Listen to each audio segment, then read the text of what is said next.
He wasn't born a killer. He was made into one by circumstance.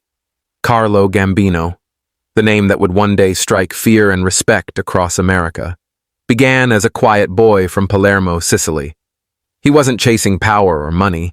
He only wanted a better life. But when you're born into poverty, surrounded by violence and cornered by fate, choices disappear fast. When Carlo arrived in New York, he found a world far crueler than the one he left behind. Immigrants were exploited, police were corrupt, and honest work was nearly impossible to find. To survive, he stepped into a world ruled by shadows, a world that demanded loyalty, silence, and blood. He rose not because he wanted to, but because he had to. Every betrayal, every body that fell, pushed him further into a role he never desired, until the quiet boy became the most powerful godfather in America. This is the haunting story of a man who never wanted the throne, but destiny forced him to wear the crown. This is Carlo Gambino, the reluctant godfather. In the early 1900s, America was seen as the land of opportunity, a place where dreams were supposed to come true. But for a young Sicilian immigrant named Carlo Gambino, those dreams quickly turned into a fight for survival. He arrived in New York with nothing but hope, carrying the weight of poverty, hunger, and the scars of a harsh life in Palermo. The streets he walked were not paved with gold. They were soaked in blood, ruled by gangs, corruption, and greed. Carlo tried to live honestly, to build a life away from violence. But in a city where the weak were preyed upon and justice had a price, survival demanded compromise. He took small jobs, made small connections, and before long found himself entangled with men who controlled the city's underworld. It wasn't ambition that pulled him in. It was survival. What made Carlo different was his mind. He understood power not through violence, but through patience. He learned to watch, to wait, to strike when others destroyed themselves.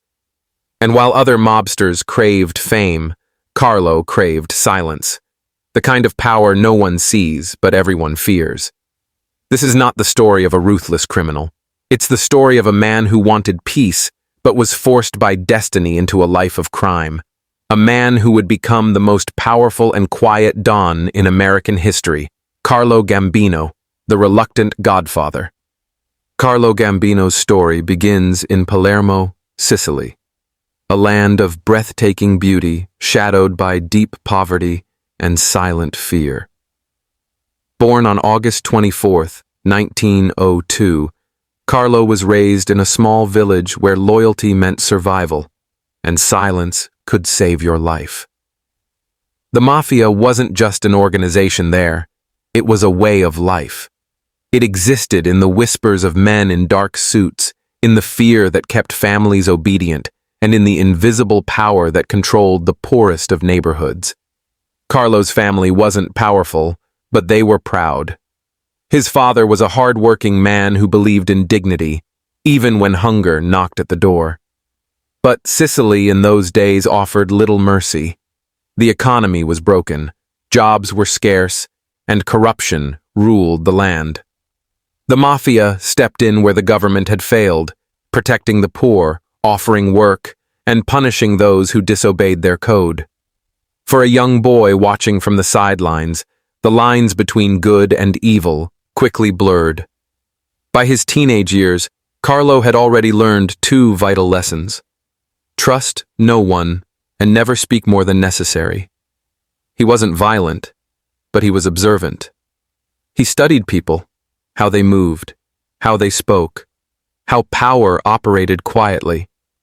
It was this intelligence, not force, that would one day make him one of the most feared men in America. When World War I ended, Sicily was in ruins. Famine and chaos pushed thousands of Italians to flee across the Atlantic. In 1921, Carlo, just 19, joined that wave of desperate immigrants. He carried a single suitcase, a few lira, and a dream. to escape the endless cycle of poverty and find peace in America. But peace was not waiting for him. New York's Lower East Side was a jungle of immigrants, Irish, Jewish, and Italian, all fighting to survive. The air smelled of sweat, smoke, and fear. Jobs were scarce, rent was high, and every corner had its own gang demanding protection money. For a boy who came looking for honest work, the streets offered only one kind of opportunity: crime. Carlo started as a helper in warehouses and docks, earning pennies for back-breaking labor. But even there, the Mafia had its grip. To get steady work, you needed protection. To stay safe, you needed connections. Carlo's cousin introduced him to local Sicilian mobsters who controlled the docks. They weren't monsters in his eyes. They were the only ones helping their own people eat. He began doing small favors, carrying messages, arranging deliveries, watching the streets. Each favor pulled him a little deeper into the shadows, but every move he made was careful, deliberate. Carlo didn't drink, didn't gamble, and never bragged. That restraint made him different, and it caught attention. Behind his calm, quiet nature was a storm of conflict. He didn't want this life, yet he couldn't escape it. Poverty had cornered him. The city had hardened him. Every choice he made to protect his family took him one step closer to becoming what he feared most: a man of the Mafia. By the time he turned 20, Carlo Gambino had already crossed the invisible line between survival and sin. He wasn't yet the godfather of the Gambino family, but the foundations were being laid. The boy from Palermo, shaped by hardship and silence, had begun a journey that would make him one of the most powerful and most reluctant Mafia bosses in history. Carlo Gambino's entry into the Mafia wasn't a choice. It was a slow, silent fall into a world that offered him no other way out. By the early 1920s, New York City was crawling with crime families, each fighting for dominance, territory, and control over the streets. In the chaos of prohibition, when alcohol became illegal, bootlegging turned ordinary men into kings and murderers overnight. For Carlo, it was a world he never wanted to be part of, but the world refused to leave him alone. He started small, working quietly under the D'Aquila crime family, one of the early Sicilian powerhouses in New York. They noticed his calmness, the way he handled conflict without drawing attention. He wasn't like the loud, impulsive gangsters chasing money and fame. Carlo was patient, calculating, and always thinking 3 steps ahead. It didn't take long for bosses to see potential in the quiet Sicilian boy who never lost his temper. Still, Carlo carried guilt. Each illegal job, from running liquor shipments to collecting payments, took him further from the life he once dreamed of. But in a world where violence ruled and the law looked the other way, morality had no place. He told himself it was temporary, just until he could earn enough to build a better life for his family. But deep down, he knew there was no turning back. The streets were ruthless. Rival gangs didn't forgive mistakes, and one wrong move could end a life. Carlo saw it all. Men betrayed by friends, shot in alleys, buried without names. He learned to survive not with a gun, but with silence. The less you spoke, the longer you lived. He became known as the Ghost, always present, rarely seen. Then came the turning point. When boss Salvatore D'Aquila was assassinated in 1928, chaos erupted across the Mafia world. Families turned against each other, power hung in the air, and blood was spilled daily. But while others fought, Carlo stayed still. He aligned himself quietly with the rising force, Lucky Luciano and Vincent Mangano, men who valued brains over brutality. Carlo's strategy was simple: never stand in the spotlight, but always be close enough to influence it. By now, he was no longer a small-time worker. He was part of the inner structure. Still, he moved with the same humility he had as a dock laborer. He lived modestly, avoided police attention, and trusted only a few. Every decision he made reflected one rule he lived by. Power should never be seen, only felt. Inside, Carlo still carried the weight of his choices. The Mafia gave him stability, money, and respect, but it had also stolen his innocence. He often looked back at his early days in Sicily. A boy dreaming of freedom, now bound by an oath he could never break. By the end of the decade, Carlo Gambino had fully stepped into the underworld's shadows. He was no longer the frightened immigrant who wanted an honest life. He was a trusted soldier, a man respected for his intelligence, discipline, and silence. And though he didn't know it yet, every quiet move he made was slowly paving the path towards something much bigger. Something that destiny had chosen long before he ever wanted it. He was becoming the reluctant godfather. By the early 1930s, New York's criminal underworld was in flames. The Castellammarese War had turned brother against brother, as old Sicilian traditions clashed with a new generation of gangsters hungry for control. Blood flowed through the streets of Brooklyn, and no one was safe. But while bullets decided the fate of many, one man quietly began building power without firing a single shot: Carlo Gambino. He had learned to survive through patience, silence, and strategy. While others made noise, Carlo studied. He understood that true power wasn't about fear. It was about control. The men who screamed for dominance always died first. The men who stayed calm lived to rule. So he waited, observing how alliances formed and how greed destroyed those who couldn't control it. When Lucky Luciano and Salvatore Maranzano emerged as the main contenders for power, Carlo made a decision that would change his life. He aligned himself with Luciano's modern vision, a mafia run like a corporation, organized and profit-driven, not ruled by senseless violence. It was a risky move, but Carlo saw something others didn't. Luciano was the future. Through quiet loyalty and intelligence, Carlo gained Luciano's trust. He handled delicate operations, bootlegging routes, money laundering, and secret negotiations, always without drawing attention. Unlike others, he never boasted or sought credit. His ability to stay invisible made him invaluable. When Maranzano was assassinated and the Mafia's new structure, the Commission, was formed, Carlo became part of a new era of organized crime. The 1930s and 40s transformed him from a quiet soldier into a powerful strategist. He worked under Vincent Mangano, head of what would later become the Gambino family, and served as his underboss. But even in this role, Carlo stayed true to his nature. He avoided flashy lifestyles, never touched drugs, and rarely spoke in meetings. People called him the Gentleman Don. His rise was built not on intimidation, but influence. He preferred negotiation over violence, strategy over chaos. When rivals threatened his territory, he would solve the issue through diplomacy. And when that failed, he let others do the dirty work, never leaving his fingerprints behind. Law enforcement began to notice how crimes connected to Gambino's crew had no clear suspect, no direct evidence. It was as if the man didn't exist. Still, beneath his calm surface, Carlo lived with inner conflict. He had long stopped believing he could leave the life, but part of him still wished for peace, to live as a normal man without fear, without blood. Yet each year, destiny pulled him deeper. Every power vacuum, every death of a rival boss created space for someone smarter to rise. And Carlo was always there, ready, but unwilling.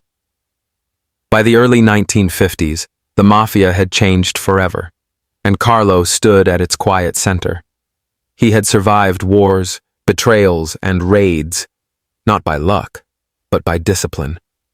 To the outside world, he was still the modest, reserved Italian immigrant who minded his own business. But in reality, he was now the unseen architect of one of the most powerful families in America. He didn't fight for the throne. The throne found him. And as history would soon show, Carlo Gambino's silence was far more dangerous than any man's rage. By the late 1950s, The Mafia was entering a new age, one of wealth, politics, and unseen influence. Many of the old bosses were dead or in prison, but one man had quietly outlasted them all. Carlo Gambino had no flashy reputation, no dramatic arrests, and no need for public recognition. He was the man in the shadows, pulling strings that no one dared to cut. And when opportunity finally came, it wasn't through blood, it was through patience. In 1957, the murder of Albert Anastasia, the feared Lord High Executioner of Murder, Inc., shocked the underworld. Anastasia had ruled the Mangano crime family with terror and unpredictability, but behind the scenes, discontent had been brewing. Carlo, ever the strategist, had waited for years. He had watched Anastasia's recklessness bring unwanted attention from law enforcement and rival families, and when the time came, Carlo didn't act out of ambition, he acted out of necessity. The Mafia needed stability. The assassination of Anastasia, carried out in a Manhattan barbershop, remains one of the most mysterious hits in Mafia history. Though Carlo's involvement was never proven, everyone in the underworld understood the truth. A new era had begun. Quietly, without celebration, Carlo Gambino became boss of what would now bear his name, the Gambino crime family. His leadership was unlike anything the Mafia had seen before. While other dons flaunted wealth, Carlo lived modestly in a small brick house in Brooklyn. He avoided the limelight, rarely attended public events, and even the FBI struggled to gather evidence against him. His power was built on respect, not fear, and that made him untouchable. Carlo transformed the Mafia into a business empire. He replaced chaos with structure, focusing on unions, construction, trucking, and international smuggling. He formed secret alliances with figures in politics, the labor movement, and even law enforcement. He never needed to raise his voice. His word alone was law. The men under him called him Don Carlo, but to the public, he was almost invisible. His ability to balance power made him the most successful mob boss of his generation.